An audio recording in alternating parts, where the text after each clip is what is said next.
Long term की बात करते हैं। हमारे साथ प्राइम सिक्योरिटीज़ के मैनेजिंग डायरेक्टर एन जय कुमार जुड़े हैं। इनसे समझते हैं कि अब मार्केट में क्या करना है। जय कुमार जी, गुड मॉर्निंग। सबसे पहले तो हैप्पी न्यू ईयर। इस साल की हमारी पहली कॉन्वर्सेशन है, first of many I hope.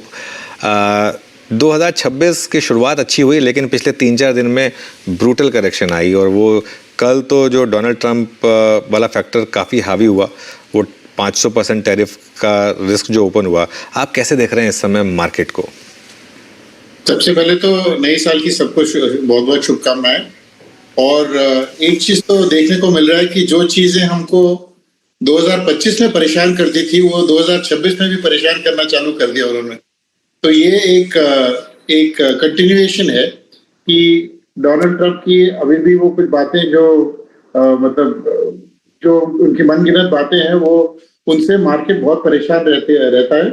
But इससे इन्वेस्टर्स के लिए एक बहुत बड़ा एक अपॉर्चुनिटी बैठा है। जो लास्ट 2-3-4 हफ्ते के जो मिड कैप करेक्शन हुए हैं उसमें बॉटम्स अप बेसिस में देखा जाए तो बहुत सारे अपॉर्चुनिटीज उभर के आए हैं।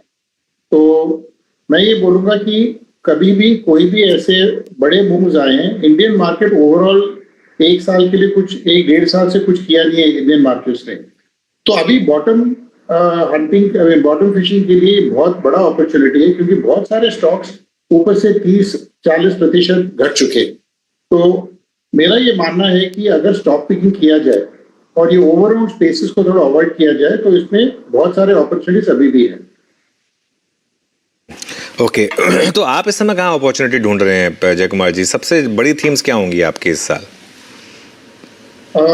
सबसे पहले तो अवॉइड जो आईपीओ का जो पागलपन का दौरा जो चला था कि हर कोई आईपीओ में डालना चाहता है पैसे, ग्रे मार्केट प्रीमियम देख के, वो एक थोड़ा मुझे लगता है कि वो ट्रेंड में बहुत लोगों ने पैसा खोया है और उनके हाथ जले हैं। तो इसलिए मुझे लगता है कि वो ट्रेंड से अभी भी दूर रहना चाहिए। We have to look at fundamentals, और कोई भी फंडामेंटल्स आईपीओ में देख नहीं रहे हैं।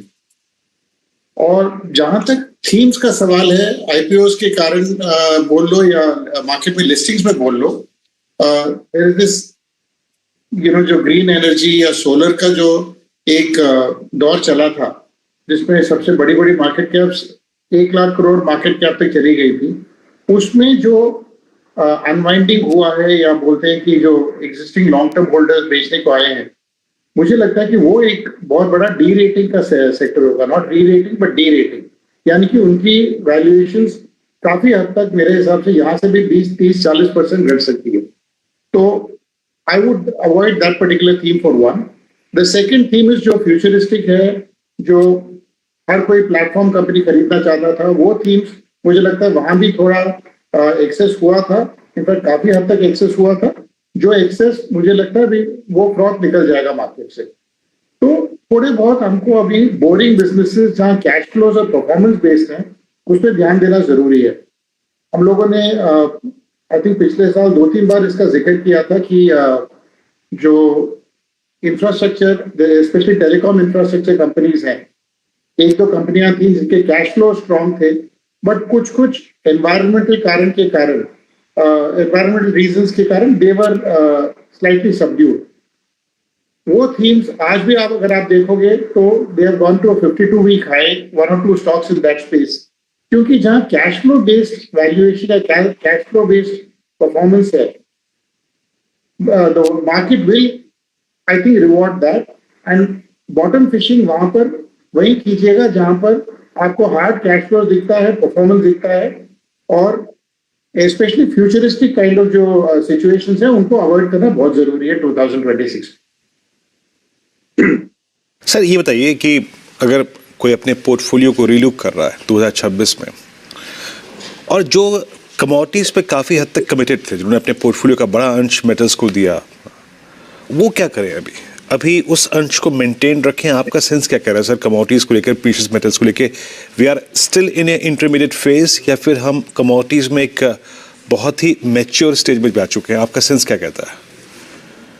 मुझे लगता है कि जैसे जैसे ये टैरिफ्स के कारण या डील कभी ना कभी तो होगा, और मेरे हिसाब से इंडिया के साथ होगा, चाइना के साथ होगा, बट जैसे वो डील अनाउंस होता है, जो ये नॉन डॉलर एसेट्स की में जो एक यूफोरिया सा माहौल क्रिएट हुआ है, वो शायद थोड़ा रिवर्स होना चालू होगा, specially I would say the precious metals.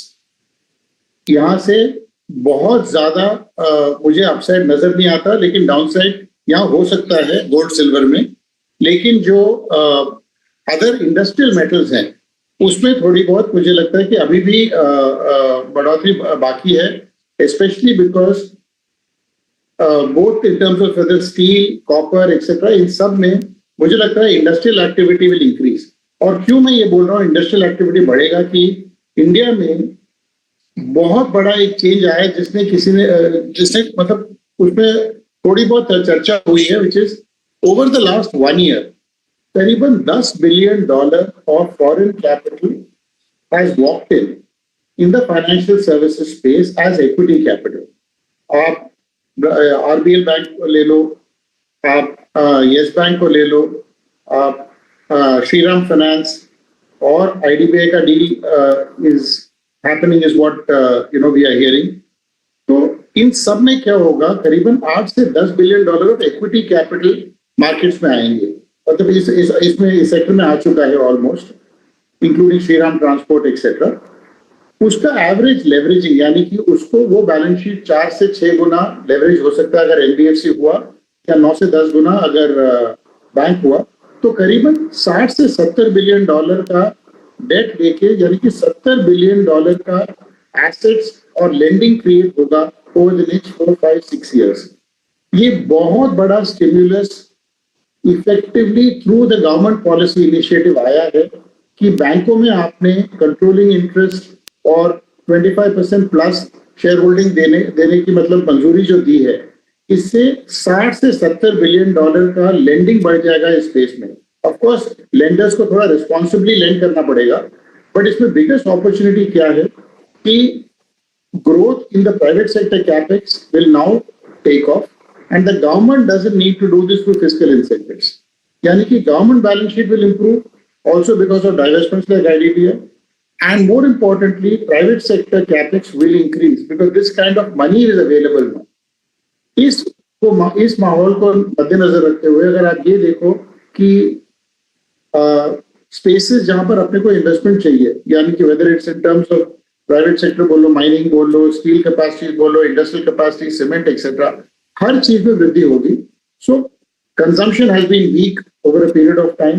तो फ्यूचरिस्टिक बिजनेसेस या लॉन्ग टर्म जो एक्सेल बेस्ड बिजनेसेस बोलूंगा, उनको लेके, उनको छोड़ के अगर यदि आप हार्ड एसेट्स की तरफ चले जाएं तो industrial metals is one, PSU bank still have value, and in addition एक सेक्टर जिसका जिक्र कहे बिना ये कॉन्वर्सेशन खत्म नहीं हो सकता है, विच इज फार्मा।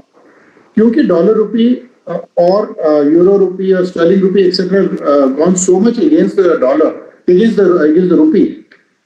मैं ये बोलता हूँ कि एक्सपोर्ट्स का जहां तक फार्मा एक्सपोर्ट्स का संबंध है, ये बिल्कुल अनअफेक्टेड है। इनफैक्ट कुछ ज्यादा ही ग्रोथ नजर आ रही है, specially in places like Europe. तो एक बार ये टैरिफ की बात अगर साइड में रखते हैं, तो मुझे लगता है कि pharma exports will be up even bigger. Some of these big companies are getting specialities etcetera, into speciality generics. और मोस्ट इंपॉर्टेंटली सारे बैलेंस शीट्स आज भी pharma balance sheets are deleveraged and they have cash in their books. So that, along with the fact कि pharma weightage itself is not more than 5-6% in the index, अगर ये सब अगर आप evaluate करके आगे चलते हो, तो मुझे लगता है कि pharmaceuticals, PSU banks and hard assets based industrials is the way forward. Or we have to avoid, I would say, futuristic. I keep repeating this because I think वहाँ सबसे बड़ा अगर कोई बबल मार्केट में है तो वहाँ पर।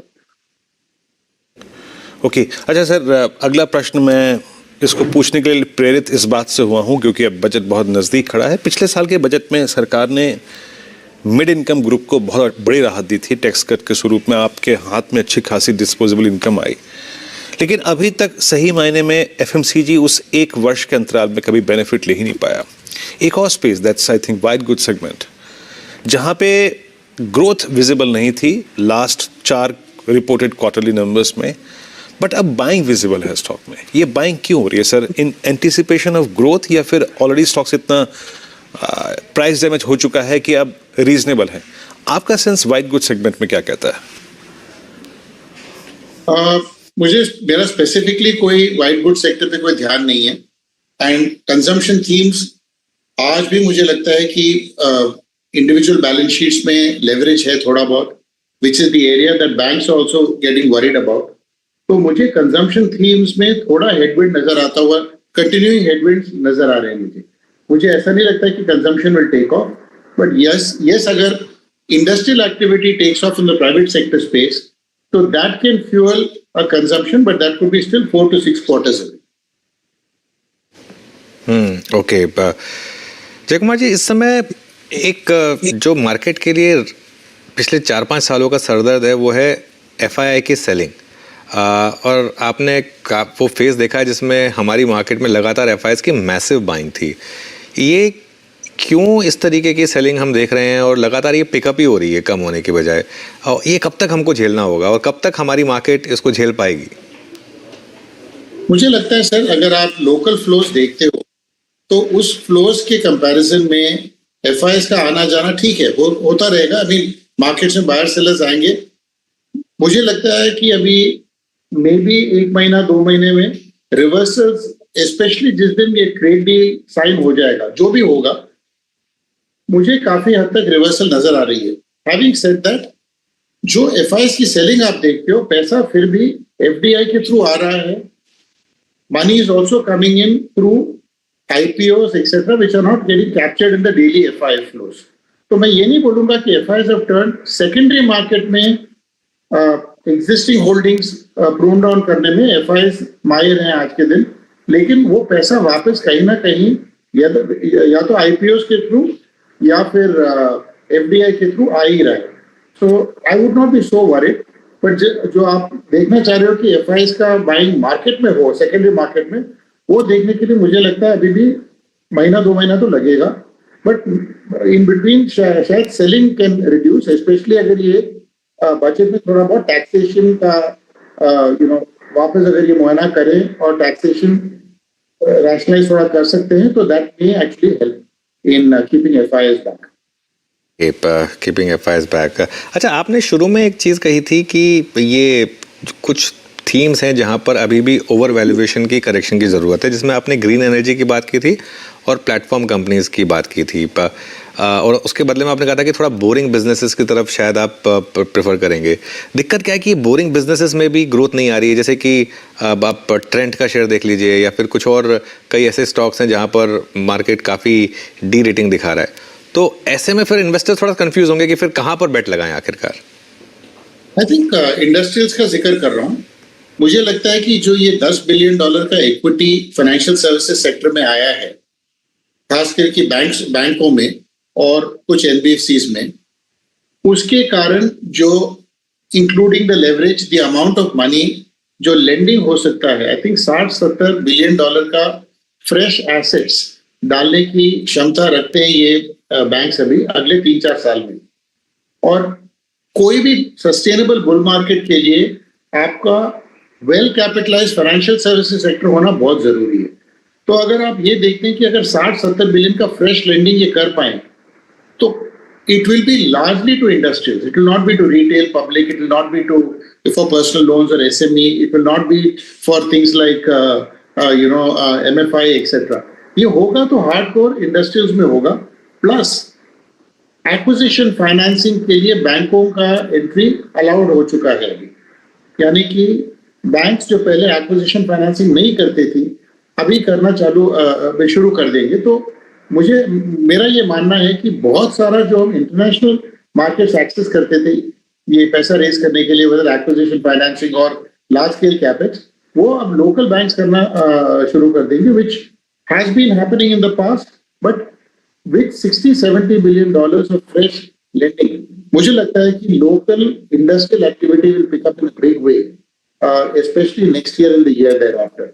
और उसकी जो नॉकडाउन इफेक्ट्स हैं, जो नॉकडाउन मतलब जो डाउनस्ट्रीम इफेक्ट्स हैं, वो आपको नजर आएंगे। तो वो बोरिंग बिजनेसेस में फोकस करना, वेदर इट्स आप ऑटो एंसेसरी ले लो या अगर इंडस्ट्रियल है तो इंडस्ट्रियल कंपोनेंट्स ले लो, उसके लिए आपको बॉटम्स अप करना पड़ेगा, स्टॉक स्पेसिफिक करना पड़ेगा। इन द पास्ट 2-3-4 years क्यों पैसा लोगों ने नहीं बनाया, स्पेशली ओवर 18 months, कि हर चैनल में ये बात का जिक्र होता था कि अगर SIP डालो तो पैसा बन जाएगा।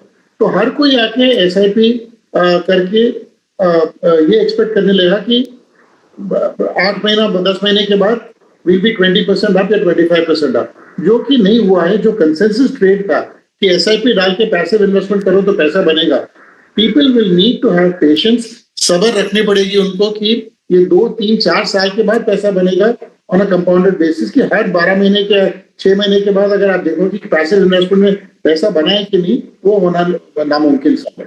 Alright, So that consensus trade, I think the next 1 year is a stock picking and sector picking. Right जय कुमार जी, बहुत बहुत शुक्रिया आज हमारे साथ जुड़ने के लिए और ऑल द बेस्ट आपको 2026 के लिए।